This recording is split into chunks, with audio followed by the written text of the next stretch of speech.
خداوند کا شکر کرو کیونکہ وہ بھلا ہے اور اس کی شفقت ابدی ہے۔ خداوند کے چھڑائے ہوئے یہی کہیں جن کو اس نے فدیہ دے کر مخالف کے ہاتھ سے چھڑا لیا اور ان کو ملک ملک سے جمع کیا، پورب سے اور پچھم سے، اتر سے اور دکھن سے۔ وہ بیابان میں صحرا کے راستے پر بھٹکتے پھرے، ان کو بسنے کے لیے کوئی شہر نہ ملا۔ وہ بھوکے اور پیاسے تھے اور ان کا دل بیٹھا جاتا تھا۔ تب اپنی مصیبت میں انہوں نے خداوند سے فریاد کی اور اس نے ان کو ان کے دکھوں سے رہائی بخشی۔ وہ ان کو سیدھی راہ سے لے گیا تاکہ بسنے کے لیے کسی شہر میں جا پہنچے۔ کاش کے لوگ خداوند کی شفقت کی خاطر اور بنی آدم کے لیے اس کے عجائب کی خاطر اس کی ستائش کرتے، کیونکہ وہ ترستی جان کو سیر کرتا ہے اور بھوکی جان کو نعمتوں سے مالا مال کرتا ہے۔ جو اندھیرے اور موت کے سائے میں بیٹھے مصیبت اور لوہے سے جکڑے ہوئے تھے، چونکہ انہوں نے خدا کے کلام سے سرکشی کی اور حق تعالیٰ کی مشورت کو حقیر جانا، اس لیے اس نے ان کا دل مشقت سے عاجز کر دیا۔ وہ گر پڑے اور کوئی مددگار نہ تھا۔ تب اپنی مصیبت میں انہوں نے خداوند سے فریاد کی اور اس نے ان کو ان کے دکھوں سے رہائی بخشی۔ وہ ان کو اندھیرے اور موت کے سائے سے نکال لایا اور ان کے بندھن توڑ ڈالے۔ کاش کے لوگ خداوند کی شفقت کی خاطر اور بنی آدم کے لیے اس کے عجائب کی خاطر اس کی ستائش کرتے، کیونکہ اس نے پیتل کے پھاٹک توڑ دیے اور لوہے کے بینڈوں کو کاٹ ڈالا۔ احمق اپنی خطاؤں کے سبب سے اور اپنی بدکاری کے باعث مصیبت میں پڑتے ہیں۔ ان کے جی کو ہر طرح کے کھانے سے نفرت ہو جاتی ہے اور وہ موت کے پھاٹکوں کے نزدیک پہنچ جاتے ہیں۔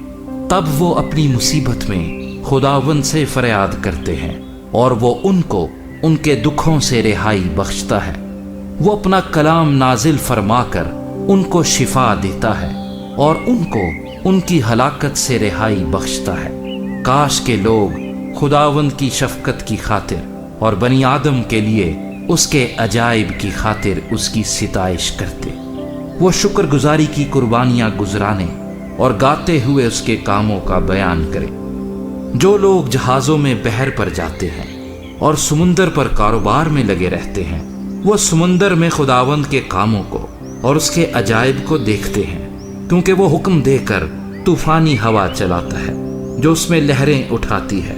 وہ آسمان تک چڑھتے اور گہراؤں میں اترتے ہیں۔ پریشانی سے ان کا دل پانی پانی ہو جاتا ہے۔ وہ جھومتے اور متوالے کی طرح لڑکھڑاتے اور حواس باختہ ہو جاتے ہیں۔ تب وہ اپنی مصیبت میں خداوند سے فریاد کرتے ہیں اور وہ ان کو ان کے دکھوں سے رہائی بخشتا ہے۔ وہ آندھی کو تھما دیتا ہے اور لہریں موقوف ہو جاتی ہیں۔ تب وہ اس کے تھم جانے سے خوش ہوتے ہیں۔ یوں وہ ان کو بندرگاہ مقصود تک پہنچا دیتا ہے۔ کاش کے لوگ خداوند کی شفقت کی خاطر اور بنی آدم کے لیے اس کے عجائب کی خاطر اس کی ستائش کرتے۔ وہ لوگوں کے مجمع میں اس کی بڑائی کریں اور بزرگوں کی مجلس میں اس کی حمد۔ وہ دریاؤں کو بیابان بنا دیتا ہے اور پانی کے چشموں کو خشک زمین۔ وہ زرخیز زمین کو صحرائے شور کر دیتا ہے، اس لیے کہ اس کے باشندے شریر ہیں۔ وہ بیابان کو جھیل بنا دیتا ہے اور خشک زمین کو پانی کے چشمے۔ وہاں وہ بھوکوں کو بساتا ہے تاکہ بسنے کے لیے شہر تیار کرے اور کھیت بوئیں اور تاکستان لگائیں اور پیداوار حاصل کریں۔ وہ ان کو برکت دیتا ہے اور وہ بہت بڑھتے ہیں اور وہ ان کے چوپایوں کو کم نہیں ہونے دیتا۔ پھر ظلم و تکلیف اور غم کے مارے وہ گھٹ جاتے اور پست ہو جاتے ہیں۔ وہ امراء پر ذلت انڈیل دیتا ہے اور ان کو بے راہ ویرانے میں بھٹکاتا ہے، تو بھی وہ محتاج کو مصیبت سے نکال کر سرفراز کرتا ہے اور اس کے خاندان کو ریوڑ کی طرح بڑھاتا ہے۔ راست باز یہ دیکھ کر خوش ہوں گے اور سب بدکاروں کا منہ بند ہو جائے گا۔ دانا ان باتوں پر توجہ کرے گا اور وہ خداوند کی شفقت پر غور کریں گے۔